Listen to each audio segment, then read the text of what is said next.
When I prepared for the IELTS, I discovered that success in the examinations isn't about knowing English. No, it's about understanding the structure of the examinations. It's about practicing smartly. I have taken the IELTS twice, not because I failed the IELTS, but because the second time I took the IELTS, I needed it for a program. So you see, I had to take the second one because my first IELTS, which I used for the UK, had expired. So today, I will be sharing with you my personal tips. I will be sharing with you practical tips on how you can ace the IELTS. It doesn't matter how many times you have sat for the IELTS. Hopefully, with these tips that I share with you today, you're going to ace the IELTS on your next sitting. Now, my name is Nos M. Thank you to my 70 plus subscribers. Thank you so much. If you are yet to subscribe to my YouTube channel, please subscribe to my YouTube channel, share with your friends. Okay, thank you so much.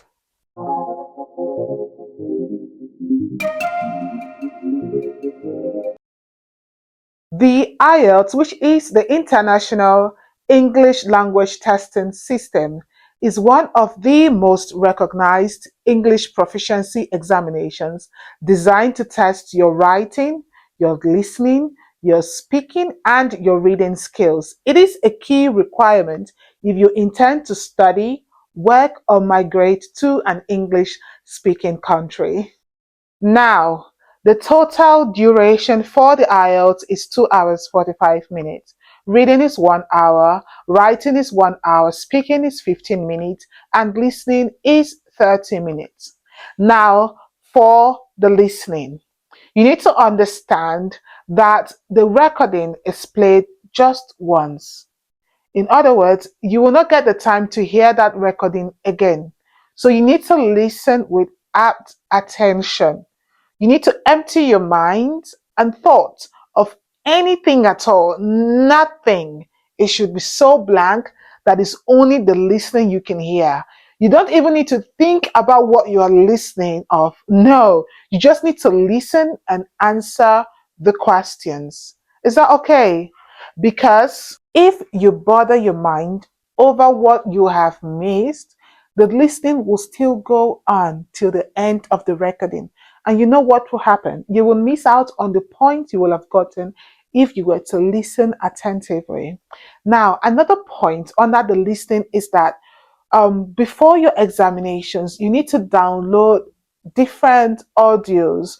There are so many samples of the listening, of the IELTS listening online, even on YouTube.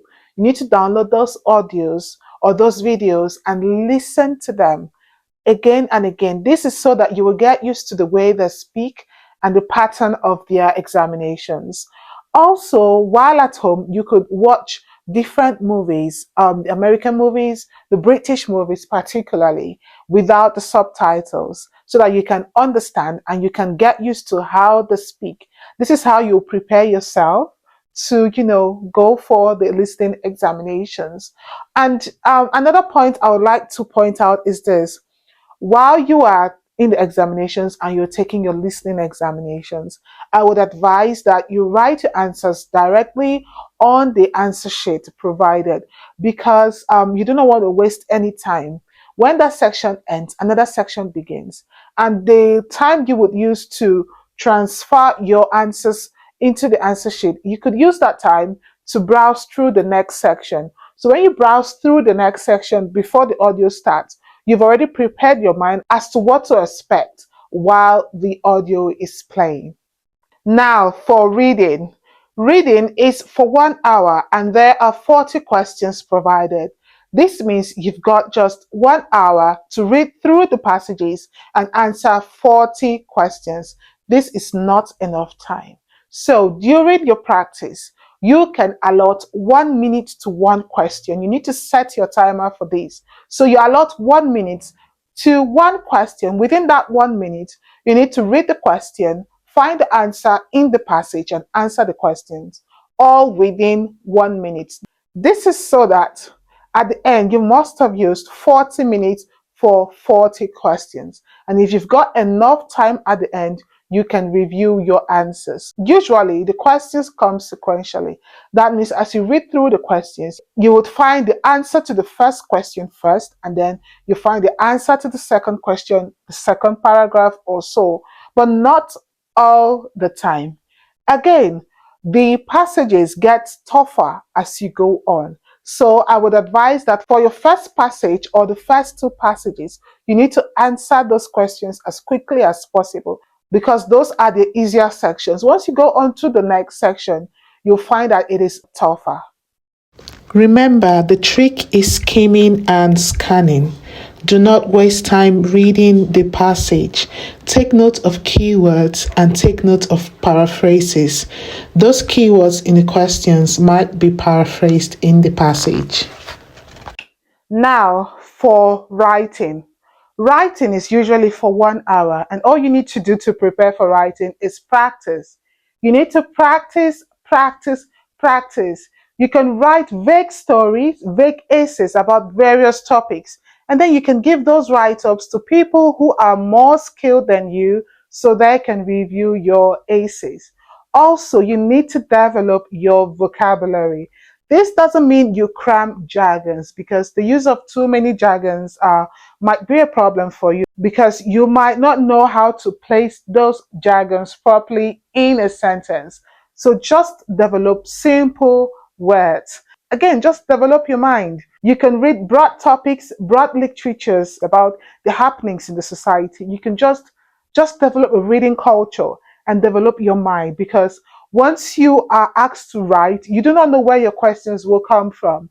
So just read, practice. Again, you can go through YouTube videos. There are several samples online. You can go through that and understand how you can write a good essay. Okay.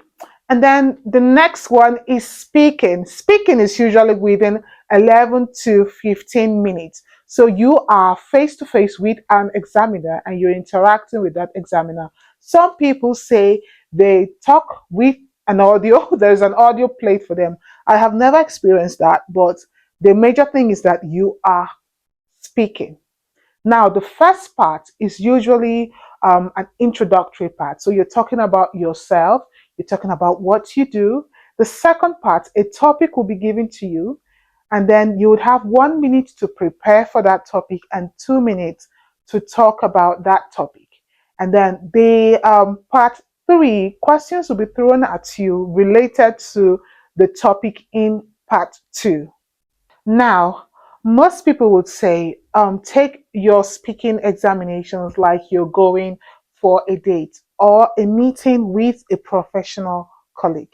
And then you can compliment your examiner. You're meeting your examiner for the first time. You can compliment your examiner in a non provocative way. Again, you can smile, try to be relaxed, just to ease the tension between you and the examiner.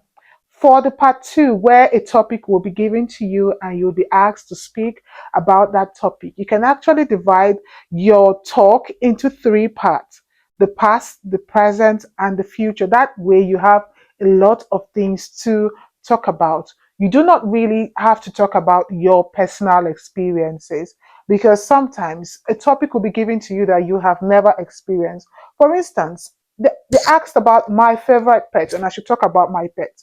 For crying out loud, I do not have any pets. But then you need to come up with something. So you need to be a very good storyteller. And this time around, while you're telling the story, you are the center of that story. Now we have come to the end of this video. Now I'm going to suggest some YouTube channels that you can actually go through. We've got Jay from E2. We've got English Speaking Success by Keith. And then Asiya Miat. Asiya Miat, she's really good on Fast Track IELTS on YouTube. Now, if you have failed the IELTS previously, you need to dust yourself up and prepare again and go and take your IELTS. I've seen people who have written these examinations for 5 times, some even 7 times, and they passed on their next attempt. Remember when I started this, the IELTS is not a test of how well you are with English. You just need to understand the trick on how to go about preparing for your examinations. I hope these tips I have mentioned today would really guide you as you prepare to face one of the most important examinations of your career. Because to be honest, most people are stuck where they are because they haven't been able to pass the IELTS. You can do this. I wish you all the best. Please subscribe to my YouTube channel. Thank you for watching. Drop your questions and I'll see you next time on another video. Bye for now. Mwah.